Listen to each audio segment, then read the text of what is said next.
support the family, but there were few respectable and profitable job opportunities for women. Many times, Louisa's mother felt like a beggar, having to ask her relatives again and again for money, writing, "My life is one of daily protest against the oppression and abuses of society." While her mother fought for the family's survival, Louisa was writing her observations, thoughts, and feelings in her journals and letters.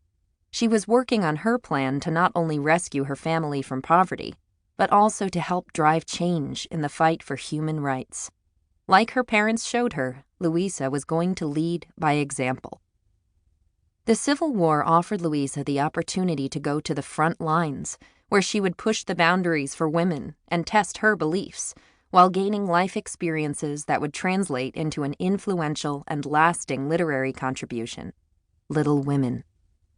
When it was first published in 1868, Little Women was a, quote, radical manifesto, unquote. Louisa expertly wove her progressive beliefs and empathetic insights into her novel, creating original and unforgettable characters. Little Women was an instant bestseller and has never been out of print. Millions of copies later, and counting, the trials and tribulations of the March sisters are still relatable, speaking universally to the hearts and minds of readers worldwide. Reading Louisa May Alcott's classic coming-of-age story is a rite of passage for most young girls, many of whom find themselves reading it again and again throughout their lifetime and passionately recommending it to the next generation of Little Women. Part 1. The War at Home. Chapter 1. Wayward Daughter.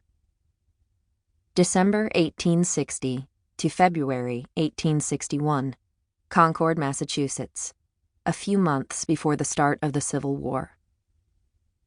Christmas wasn't Christmas without presents, or merrymaking, but 28-year-old Louisa May Alcott was, unfortunately, all too familiar with the grim reality of being poor as rats, and nearly forgotten by everyone.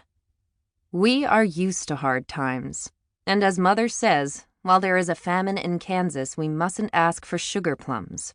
Louisa, who is affectionately called Lou or Louie by her family and friends, noted in her journal. Despite the crackling fire in the parlor, Christmas had been quiet and cheerless in the drafty clapboard house, which Lou jokingly called Apple Slump, much to the chagrin of her father. He preferred the name Orchard House, in honor of the apple trees he lovingly nurtured. Even so, there had been fewer apples in the harvest this year, and, without the luxury of a furnace, it was impossible to stay warm inside Orchard House. The uncomfortable draft was just another reminder of Lou's situation. But several days later, when New Year's came around, Lou received a welcome surprise in the form of gifts from friends and acquaintances. "A most uncommon fit of generosity seemed to seize people on my behalf," she wrote, "and I was blessed with all manner of nice things, from a gold and ivory pen to mince pie and a bonnet." When the holidays ended, though, the bleakness of winter settled in even further, and for the next several weeks, Lou and the residents in her sleepy village of Concord, Massachusetts, experienced relentlessly frigid temperatures with a deep blanket of snow covering the ground. Those who dared to brave the cold were rewarded with the jingling of sleigh bells as horses trudged through the snow, and seeing the children ice skating on Goose Pond. The first slight thaw of the winter occurred on February 2nd, 1861, and on that morning, Lou woke up at dawn and took her daily run. Even though most women were forbidden to run, it was considered unladylike and downright dangerous.